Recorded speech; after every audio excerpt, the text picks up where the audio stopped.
Welcome to another episode of OTA on the Air. With me, my guest today is Mark Manera, who is with the Trucking Fitness Company. So Mark, thanks for being on with us. Yeah, Tom, thank you so much for having me on. So I guess tell us a little bit about what the Trucking Fitness Company does. Yeah, so to give you a little background, so I'm actually a doctor of physical therapy, and like a lot of people in trucking, who have generations of, grandpa, dad, family was in trucking. I didn't have that experience. So I was actually working and rehabbing drivers in a physical therapy clinic in Southern Missouri, and had the opportunity to rehab a ton of drivers. And that was really the first time that I got to, for everyone knows what a truck driver does, but I don't think we know exactly what a truck driver's life is like. And, honestly, the constraints and barriers that, a lot of drivers face from a, day-to-day life, and especially from a health and fitness standpoint. So when I was working with them in the clinic, I got to know drivers. I got to know, the sacrifices and what their day-to-day life was like. And that really inspired me to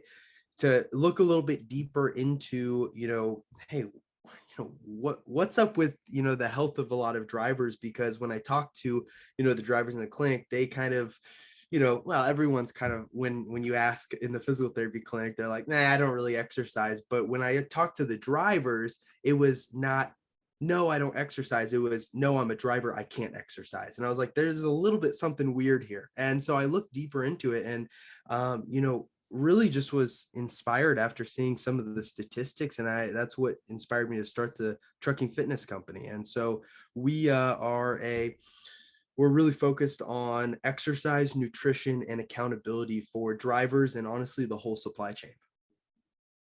Well, great. Well, let's talk about those three items. So let's kind of break those down. So exercise, obviously drivers have a very sedentary lifestyle, more than even office workers do, because at least we can get up and move around, or they can't. So I guess talk to us a little bit about what some of those constraints are, how you help drivers understand the ability to get out and move, or have some sort of exercise options for them that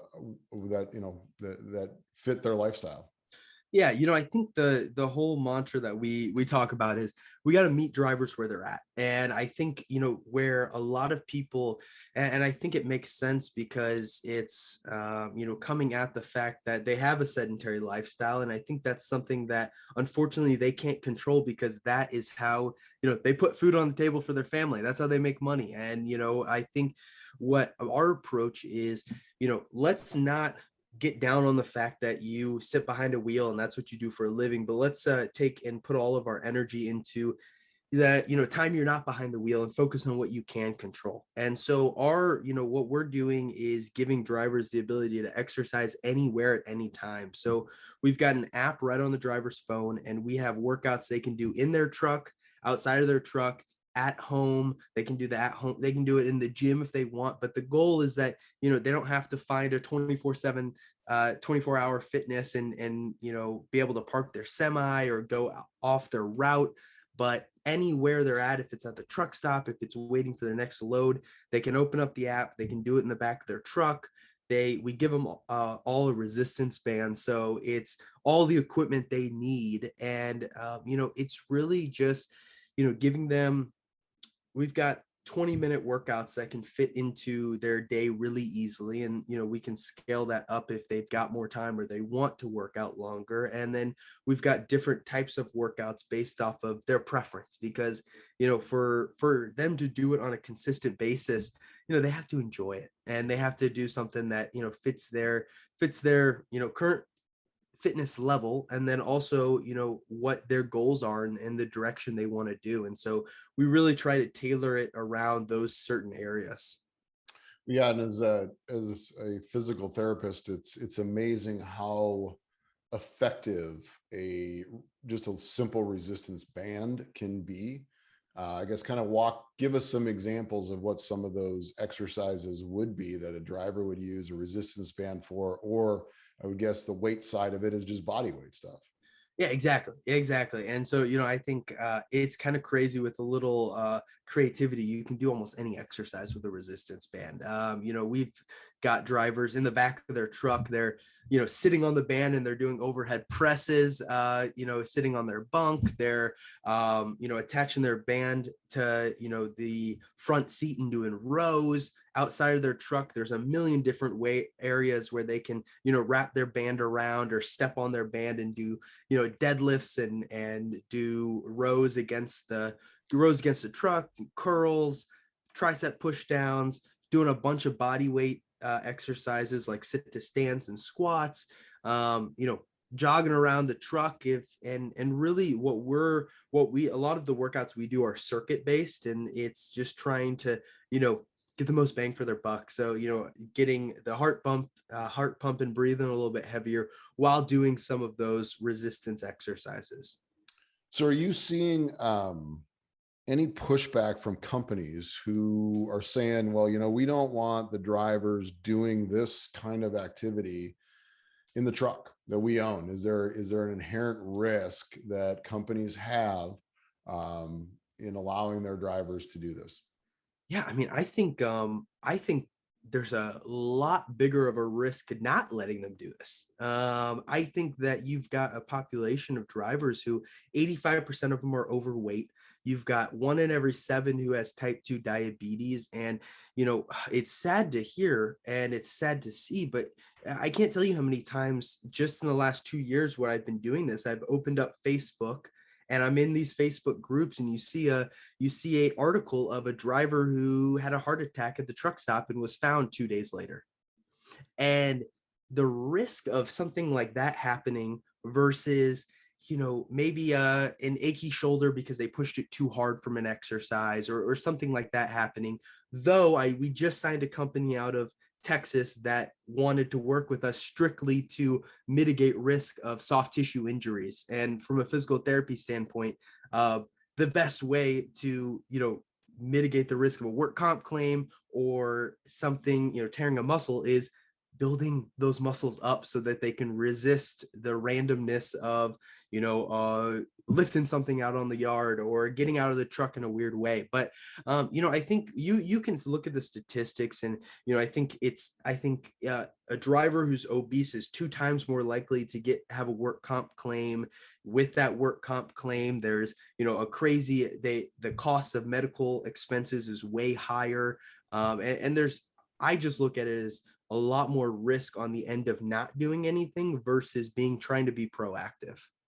Yeah, I mean, 100%. I mean, the thing is talk about the types of industry or types of injuries that this industry suffers from a work comp standpoint, and everything is soft tissue. It's going to be backs, it's going to be knees, it's going to be hips, it's going to be everything that is, comes out of the work that we do as drivers. That those are the kind of injuries, and mobility and strength are the two things that prevent those from A, being an issue, and B, recovering from those types of injuries. So yeah, that there's definitely a benefit more than a cost on that side when it comes to that. So yeah, so exercise is one component, and I think the bigger component is the nutrition side.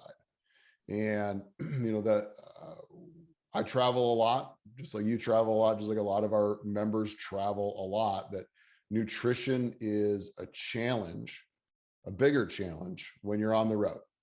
And in fact, I was literally having this conversation with my nutritionist this morning about this. There you go. Is that piece of it, right? How do you walk them through this? And I've got a funny story to tell you at some point here during our talk, but I guess how do you tackle the nutrition side when it comes to drivers? Yeah, I think the nutrition side is, I would argue it's just as important, if not more important, especially from a weight loss perspective, which is, 99% of the people who come into our program, they're trying to lose weight. And when you look at the statistics of, drivers and the, honestly, the population just in America as a whole, it makes sense. And so, I think it's focusing on that same and taking the same approach as I did with exercise of meeting people where they're at and showing them that, one or two changes done consistently goes a lot further than this 180 flip. And the analogy I like to use is that a lot of people, this is truck drivers, this is honestly anyone, anyone in the world looks at eating healthy and diets as this light switch. They flip it on, they're eating healthy, they flip it off, they're going crazy and they're just eating whatever they want to. And I don't think it works like that. I look at it not like a light switch. I look at it as a spectrum. And on one end of the spectrum, you've got the healthiest diet in the world. And on the other end of the spectrum, you've got you're ordering up Krispy Kreme and you're going to add a Big Mac in the middle of it, the most unhealthy diet in the world, right? And I think just take the bun off and replace it with the Krispy Kreme. Okay, that actually, there's a minor league team called the Gateway Grizzlies in St. Louis, and Right. they literally offer that burger. Right. But you've got that spectrum, and most people are somewhere in the middle of the spectrum, right? Maybe some are closer to that healthy end, some are closer to the unhealthy end. And instead of the thought of, okay, well, tomorrow I'm going to start this, I'm going to jump all the way over to the other end of this, healthiest end of the spectrum and change everything at once. What's one or two low-hanging fruit changes that you can make that just pushes the needle a little bit closer? And especially when you've got people who are, there's a wide range of health and fitness for drivers, but from a bird's eye view, you've got a lot of people who are starting near the bottom of just getting started from a health and fitness standpoint and need a lot of help. And the impact that one or two changes can make can be mind-blowing. And I always tell this example of when we start, every driver who starts our program has a one-on-one onboarding call with the coach. And so with that, one time I was doing an onboarding call and one of the drivers told me that every day driving down the highway, he drinks 2 12-packs of Pepsi a day, 24 sodas, like 40 grams of sugar in each one of those. And he was diabetic.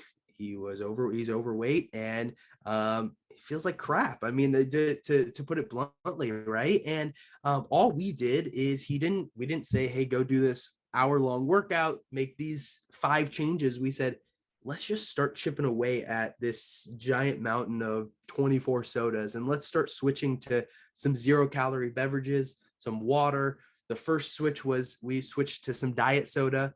And, we just made those transitions, and it was crazy the impact that over time, just transitioning away from those 24 Pepsis a day had. He lost weight. He was feeling more energized. He just felt better. And now he still is in the program. He stopped drinking his calories. I think, he has a soda here and there, which is fine, but he's not drinking 24 a day. And I think that's a great example of where just focusing on one or two small changes can make a huge impact, and then also gets the tires turning and starts the momentum. Yeah. And your analogy is great. I mean, the thing is most people think that nutrition is a light switch. It's either on or off, either you're on the bus or you're not, but it's more of a dimmer switch, and it fluctuates a lot throughout the year or throughout the day, and the days, but it's the consistency of doing it right. So I guess the story that I have is when I was learning how to drive truck, I remember we took a load up and dropped it off at the terminal, and then we decided to stop for lunch, and we went into this truck stop. There was literally one spot left, and I had to back the truck into this one spot between 2 other trucks. And my trainer looked at me and goes, all right, like you've been playing in the minors. This is the major leagues. Like, do not screw this up, because you're at a truck stop with professional drivers. Like, you got to get this. So I did, and put it in there, one shot, got it in there. Perfect. I walked into the truck stop, proud as a peacock. We get up to the bar. He orders a patty melt and fries, and I order a salad. And he looks at me and goes, get out. Like, you just, like, all the credibility I gained from that perfect back got lost because of that. I guess, how do you tackle the perception issue of a driver, the diner, the truck stop? How do you tackle that side of it? You know what? And I think you nailed you hit the nail on the head there, because I think everyone listening to this knows that at some level, health and fitness and making healthier decisions is a personal, person to person decision. You have to make that decision on your own. But you take a couple steps back and you see these statistics from an industry wide, and you see the life expectancy, you see these statistics on diabetes and obesity. There's an industry-wide problem, and I think you kind of said it right there, of the perspective, and it's this mindset of, well, I'm a driver, I can't do anything about it, I've got patty melts and McDonald's are my only options, so yeah, this is the life I choose. And I think that it's we're really trying to honestly change the culture of the trucking industry, and that's easier said than done, obviously. But I think it starts on a company to company basis, and changing from a group mentality of saying, hey, we drive for this company, and we're healthy. We try to make a healthier decision. We're thinking about our health, and we're wanting to make a change. And I think, I think that comes down to some of the culture within the company. And then it also comes down to drivers realizing that, there's life after trucking. There's a lot that is riding on, the fact that, if something happens to them, trucking can be gone tomorrow, and they have to figure life out after trucking. And if their health is not there, and they're dealing with all of that, it makes it just 10 times harder. And so I think that that's a big problem that I don't know if anyone has the answer to from a whole industry wide net, but I think that the more people talk about the health, the more it becomes more of the, common people are starting to think about it. And I also think, as this next generation is coming into the industry, which is something that's been at times hard for people and trucking to figure out, I think this next generation of drivers is more health conscious. And I think the internet, I think that the perspective, social media, TikTok, all of these things, I think, are giving and showing drivers that it's possible, and showing drivers also, I got not influencers, but people out on the road, that they're sharing their day-to-day life, that they're living a healthy life, and that it's possible. And I think that there's role models out there for other drivers too. Yeah, I mean, I think not only are we in that scenario where it's a cultural shift from an industry perspective, but we're also in this era of this cultural shift when it comes to health and wellness as a country, in that people are questioning the pyramid, right? The basic food groups, the amount of food that or amount of, of consumption in each of those food groups, and how that is dealt with. And I mean, I know that my personal journey has required me to think of things a whole different way. And I literally have tried every diet.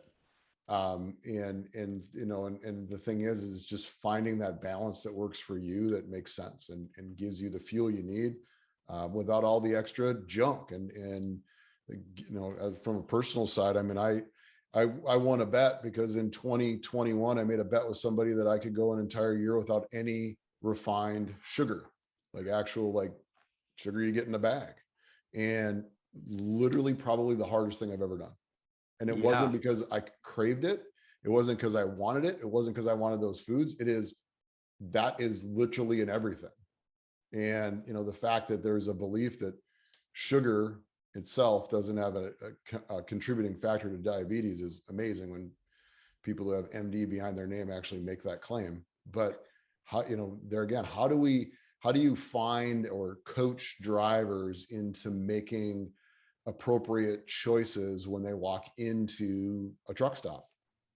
Yeah, so we've got restaurant and truck stop guides that we arm drivers with, where it's very action focused, and it's like, okay, I'm going into Love's, they've got a McDonald's attached to it. Let me pull up the McDonald's restaurant guide.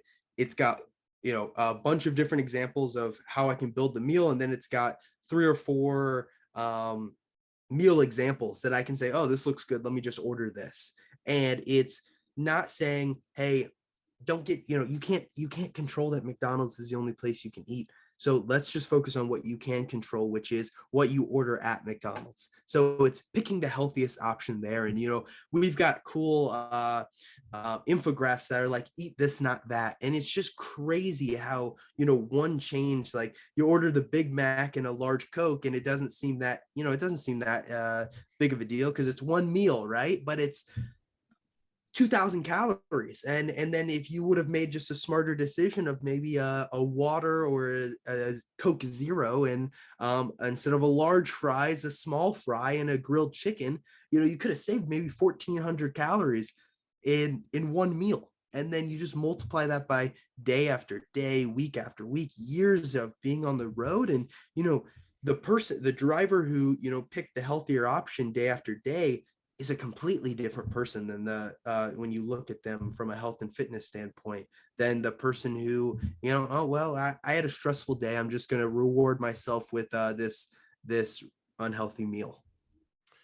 Yeah, I mean, without question, knowledge is key. That's amazing you are able to give them that. And I mean, I have to hand it to the truck stops. I mean, I stop exclusively at truck stops when I'm there, and people who support the association, that those are the ones that I stop at. And, with like PJ Fresh at the Pilot Flying J truck stops, I mean, they've done an amazing job of putting that stuff into place. Loves has done an amazing job putting that stuff into place. Travel Centers of America has done a good job putting that in place. That there are those healthy options usually out there. I guess, talk to us a little bit about, what you've seen the industry providers do in the area of health, and what things could they be doing better? Yeah, I mean, that is the biggest thing that I hear drivers, because it's like the easiest excuse is to be like, well, I'll eat healthy when the truck stops give me healthy food. And I walk in there and I smell Cinnabon. What do you expect me to do? Right. And it's like, well, you just got to look a little bit harder, because there's healthy options anywhere. Right. And I have a little framework that I use of, like, eating healthy out on the road. I think there's three big pillars that people have to think through. So it's speed or convenience. So how fast, it's price, and it's how healthy, right? So you can eat unhealthy or healthy. You can eat cheap or expensive, or you can eat fast, or take some time to cook food. And so I think any driver out there anywhere in the world can get 2 out of the 3. So if we want to eat healthy, that checks one of those boxes. So you have to figure out, yes, if you want convenience, you can walk into Love's or TA and find a healthy option. It's going to cost you a little bit more money, because the truck stops can be a little expensive. I'll give it to you.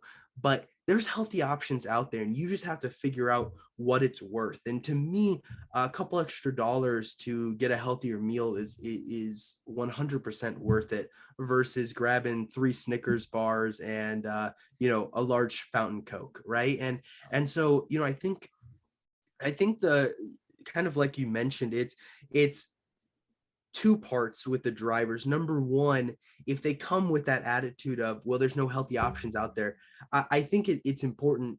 You kind of have to be and not call them out in a mean way, but call it out and say, well, there are healthy options out there, and then educate them with, well, here's the resources. Here's a truck stop guy that gives you a bunch of, we've got a healthy truck stop equation, so it helps them.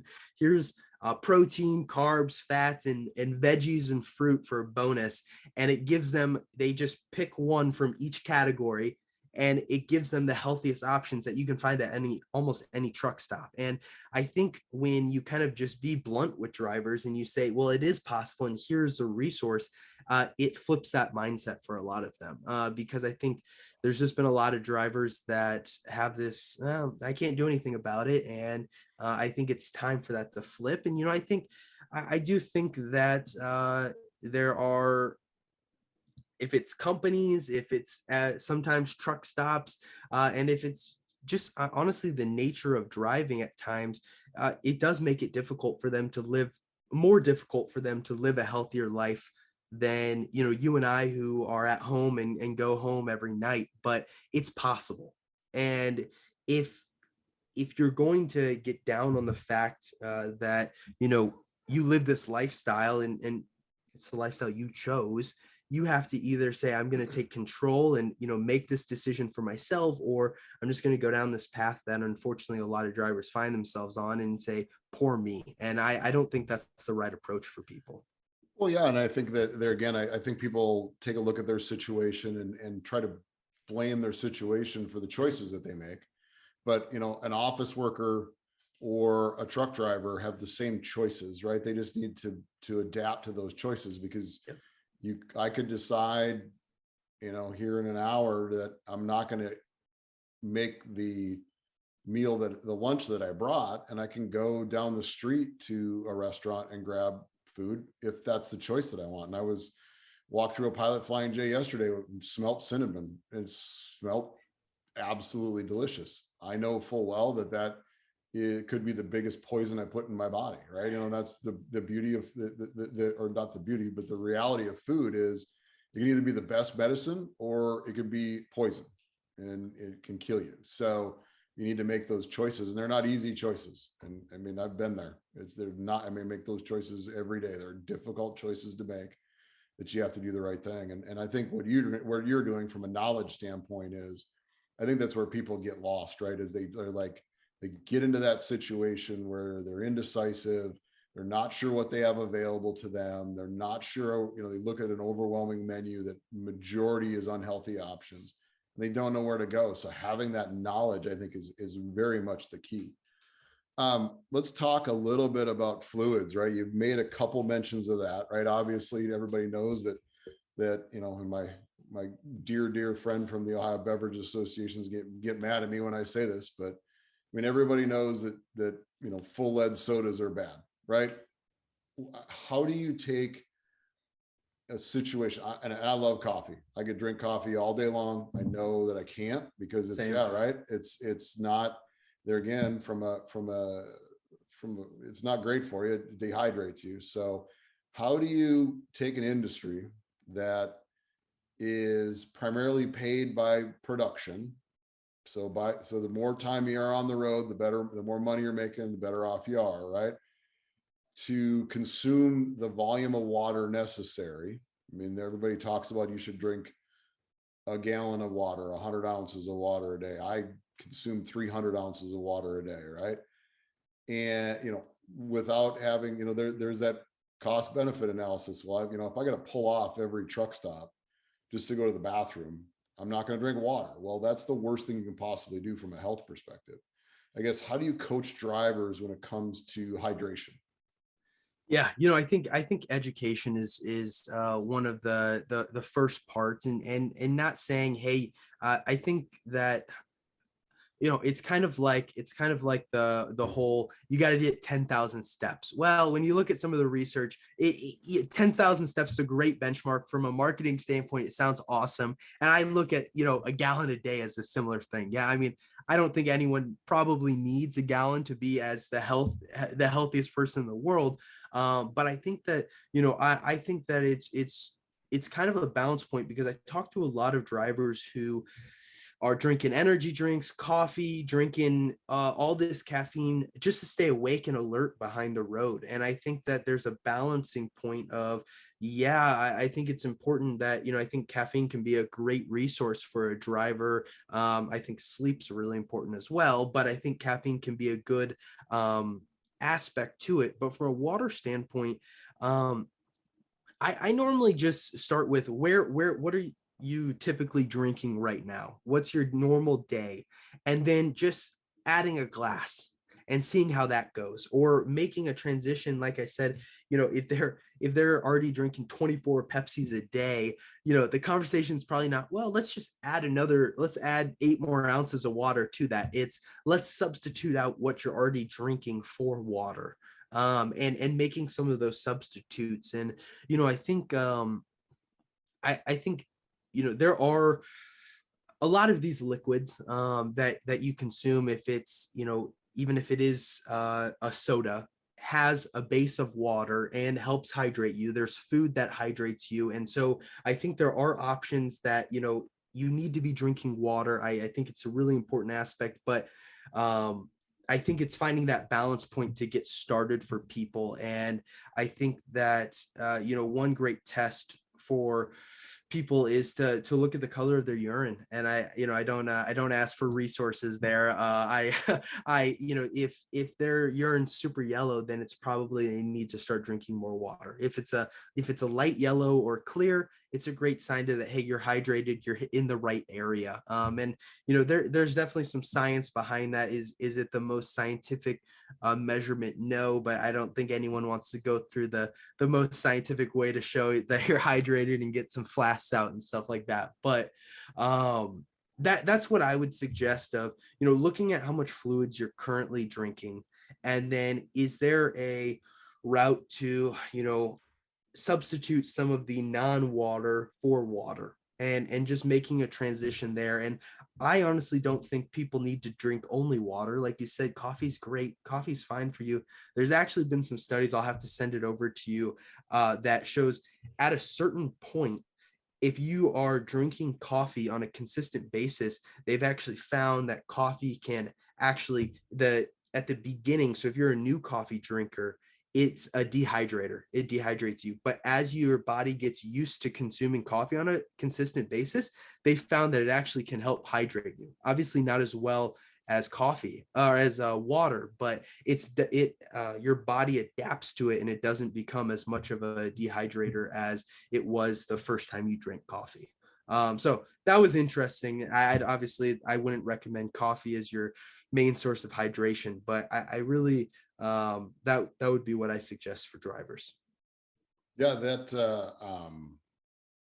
would be that. I'd definitely be interested to see that, because that may help me out in justifying my coffee addiction. So let's talk a little bit about your third component, the accountability piece. Talk to us a little bit about how y'all tackle the accountability piece when it comes to drivers. I think anyone who's in the health and nutrition space, this is the big one, right? Is that accountability and working through that and getting your clients to be honest with you.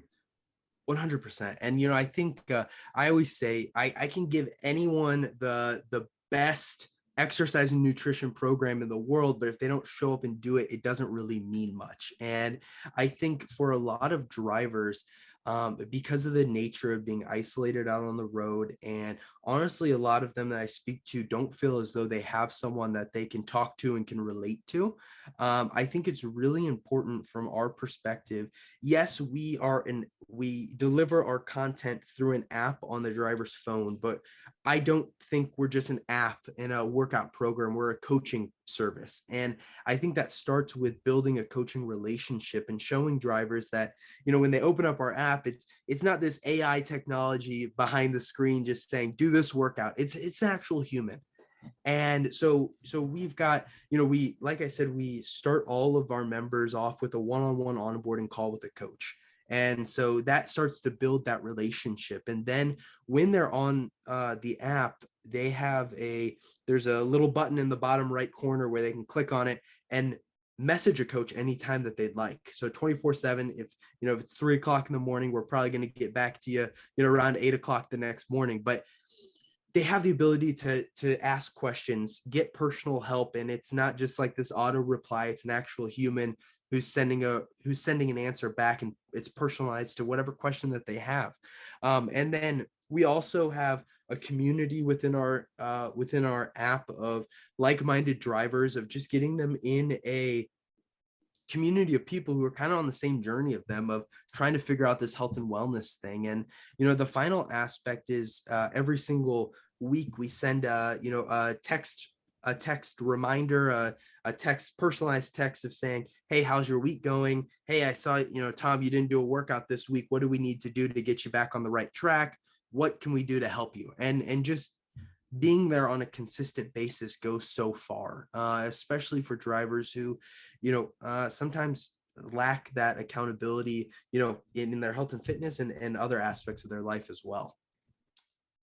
Well, good. So I guess most of our listeners end up being, on the company executive team side of it. I guess talk to us a little bit about how you're integrating into the industry, what that relationship is like for the company, how does this all work? So if you have a company executive is like, yeah, I'm in, like, I think this is great. How does the trucking fitness company model integrate into a trucking company's operations?